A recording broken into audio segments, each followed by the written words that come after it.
जय हिंद दोस्तों।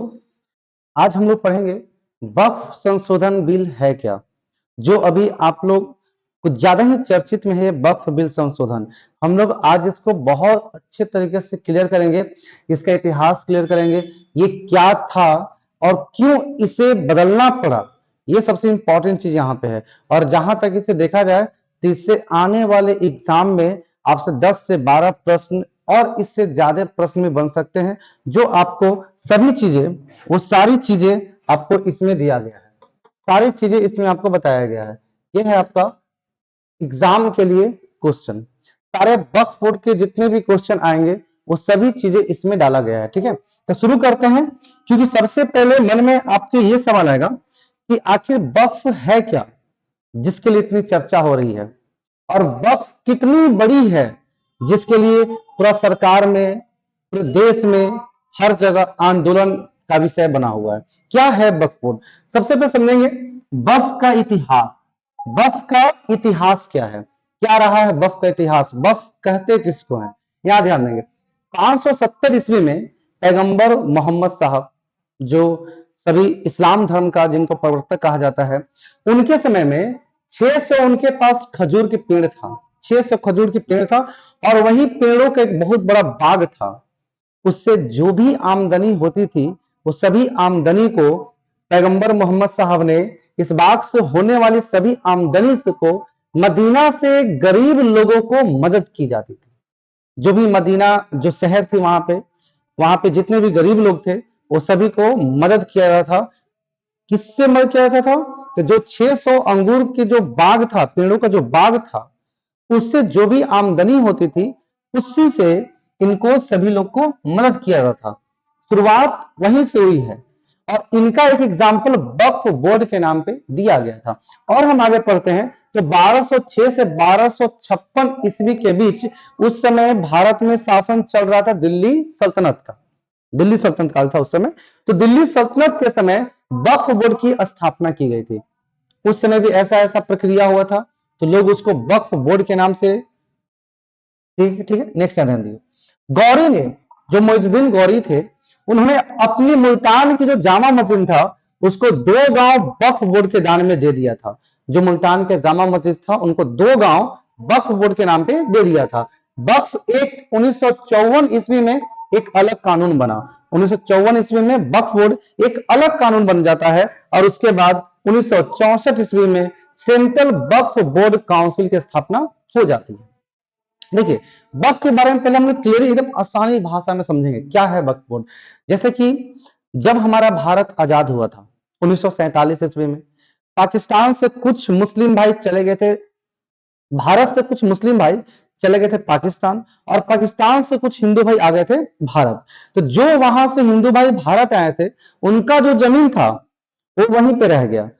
उनके संरक्षण के लिए कोई नया कानून, ना कोई संगठन, कुछ नहीं बनाया गया। लेकिन भारत से जो मुस्लिम भाई लोग गए थे पाकिस्तान, उनके लिए भारत में एक वक्फ बोर्ड का एक गठन किया गया, जिसके तहत जो जमीन उन लोग छोड़ के चला गया है, वो सभी जमीन वक्फ बोर्ड के नाम पे रहेगा, और उससे जो भी आमदनी होगी, उस आमदनी से जितने भी गरीब, उन्हीं के मुस्लिम, उन्हीं के धार्मिक के, जो भी उनके धार्मिक अनुयायी है, उन लोग को उसी आमदनी से उनके आगे बढ़ाने के लिए उनको पैसा दिया जाएगा, उनके लिए स्कूल खोला जाएगा, उनके लिए अनाथालय खोला जाएगा, है ना, उनके लिए कब्रिस्तान खोली जाएगी, मस्जिदें खोली जाएगी। ये चीज जो है वक्फ बोर्ड है।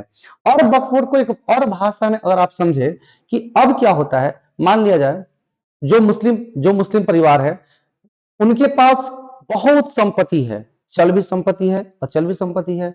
अब उस संपत्ति को, उनका कोई बेटा नहीं है, उनका कोई उत्तराधिकारी नहीं है, तो वो संपत्ति करेगा क्या? तो वो संपत्ति अपने ही धार्मिक लोगों को आगे बढ़ने के लिए, उससे आगे बढ़ाने के लिए, वो सभी वक्फ बोर्ड में दान दे देते हैं, और उसी दान से जो आमदनी होती है, उस आमदनी से मुस्लिम भाइयों को आगे बढ़ाने का काम किया जाता है। यह है वक्फ बोर्ड। लेकिन वक्फ बोर्ड में बदलाव होने की वजह क्या थी, अब हम लोग आगे इसका पढ़ते हैं। देखिए, नेक्स्ट इसका प्रश्न क्या है कि वक्फ को कौन सी भाषा कहा जाता है? वक्फ एक अरबी भाषा है। वक्फ एक अरबी भाषा है जो वकूफा से बना है। किससे बना है? वकूफा से। वकूफा का मतलब होता है कि रुकना या ठहरना, रुकना या ठहरना। ऐसी संपत्ति जो सामाजिक कार्य के लिए दान में दी जाती है। अभी जस्ट हमने आपको बताया कि चल संपत्ति और अचल संपत्ति। चल संपत्ति में रुपया, पैसा, जेवर वगैरह आते हैं, और अचल संपत्ति में घर, जमीन, वसीयत ये सब आते हैं। ये सब जो दान में दी जाती है और इससे होने वाली आमदनी को धार्मिक स्कूल, कब्रिस्तान, मस्जिद तथा अनाथालय के लिए खर्च किया जाता है। ठीक है, अब नेक्स्ट ध्यान देते हैं, समझेंगे ये वक्फ संपत्ति कितनी बड़ी संपत्ति है, जिसके लिए भारत सरकार को एक संशोधक, एक विधेयक पारित करना पड़ा। क्या है वक्फ बोर्ड, कि कितना इनके पास जमीन है, कितना रुपया का है, तो जरा ध्यान से इसको समझेंगे। देखिए, भारत में वक्फ बोर्ड 9.4 लाख एकड़ भूमि है। 9.4 लाख एकड़ भूमि है, जिसकी गिनती अगर गणना किया जाए तो भारत में सबसे ज्यादा अगर भूमि है तो रेलवे के पास है। रेलवे के पास जो पटरियां होती है, पटरियों को देख रेख करना, पटरी जितना जमीन में है उसके अलावे पटरी के कुछ दूर तक जितना जमीन है वो सभी जमीन रेलवे की है। ये पहला नंबर पे आता है पूरा भारत में। दूसरे नंबर पे आता है रक्षा मंत्रालय, आर्मी, नेवी, सीआरपीएफ, जितने भी रक्षा मंत्रालय है उनके लिए जितनी जमीनें दी गई है वो जमीनें भारत में दूसरा नंबर पे आता है। लेकिन तीसरा नंबर पे आता है वक्फ बोर्ड। आप समझ सकते हैं कि भारत के तीसरी सबसे ज्यादा भूमि रखने वाली है ये वक्फ बोर्ड, इसलिए इस पे भारत सरकार को विधेयक लाना पड़ा। और लाने की वजह भी क्या नहीं थी, क्यों लाया गया वजह, क्योंकि इसका वक्फ बोर्ड का बहुत कड़ा नियम था, और वो नियम जिनके लिए लगाया गया उनके लिए ही फायदेमंद वो नहीं था। जैसे हम समझेंगे, पहला नियम को समझेंगे क्या था ये संशोधन के कारण क्या बना। तो किसी भी संपत्ति को घोषित कर सकती है वक्फ बोर्ड, ये हमारा है। किसी भी संपत्ति को, जैसे मान लिया जाए ये हमारा संपत्ति है या किसी की भी संपत्ति है, अगल बगल सब किसी की भी संपत्ति है, वक्फ बोर्ड कह देगी कि ये संपत्ति वक्फ बोर्ड की है। तो हमें इनसे बचने के लिए ना हम सुप्रीम कोर्ट जा सकते हैं, ना ही हम हाई कोर्ट जा सकते हैं। उन्हीं का न्यायाधिकरण भी वही करेंगे, उन्हीं लोग एक मीटिंग बैठाएंगे, उन्हीं लोग न्याय देंगे और इस जमीन पे उनका कब्जा हो जाएगा। ये था वक्फ बोर्ड। ठीक है, और वक्फ बोर्ड के खिलाफ यानी कि इनके न्यायाधिकरण के खिलाफ हम कोई अपील नहीं कर सकते हैं, ना ही लोकसभा में और ना ही राज्यसभा में, सॉरी नहीं हाई कोर्ट में और ना ही सुप्रीम कोर्ट में, कहीं नहीं कर सकते हैं। ठीक है, लोक इसे पारित करने के लिए लोकसभा में कितनी सीट मत प्राप्त हुआ? 288, और राज्यसभा में 121। नेक्स्ट याद आ जाते हैं। अब हम लोग समझेंगे कि 5 बड़े बदलाव आखिर हुए क्या, क्या बदलाव हुआ 5। तो 5 जो बड़े बदलाव हुआ, पहला बात यहां ध्यान देंगे, महिला उत्तराधिकारी अधिकार। पहले क्या था इस्लाम धर्म में, अगर किसी व्यक्ति का बेटा नहीं है, अगला उत्तराधिकारी नहीं है, तो वो सारा संपत्ति वक्फ बोर्ड में दान दे सकता है। लेकिन अब ये नियम लगाया गया कि अगर जिसका बेटा नहीं है लेकिन उसकी बेटी है, तो उसकी जो बेटी है वो उस जमीन का, उसके वसीयत का पूरा अधिकार है, उसके चल संपत्ति, उसकी अचल संपत्ति। ये कहता है कि महिला उत्तराधिकारी अधिकार। अब अगर उसकी बेटी भी है तो बेटी को भी उतना ही हक है जितना एक बेटा का होता है। ठीक है, नेक्स्ट यहाँ पे सरकारी संपत्ति वक्फ बोर्ड में नहीं जाएगी। अब जितने भी सरकारी संपत्ति है उसे आप वक्फ बोर्ड में शामिल नहीं कर सकते हैं, बिल्कुल वो अलग है। आप सरकारी संपत्ति को नहीं कह सकते हैं कि ये वक्फ बोर्ड है।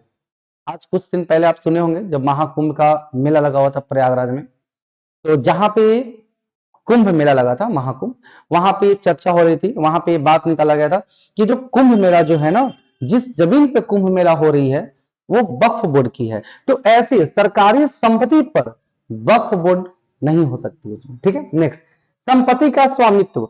अब अगर कहती है वक्फ बोर्ड कि ये जमीन हमारा है, वो जमीन हमारा है, तो उसके लिए पहले था कि फैसला मुस्लिम समुदाय के लोग, वक्फ बोर्ड का जो भी है काउंसलर, अध्यक्ष, उन्हीं लोग ने फैसला सुनाता था। लेकिन अब हम लोग कहीं भी अपील कर सकते हैं, या जिसकी संपत्ति पे वक्फ बोर्ड हाथ डालेगी वो डीएम के पास अपील कर सकते हैं।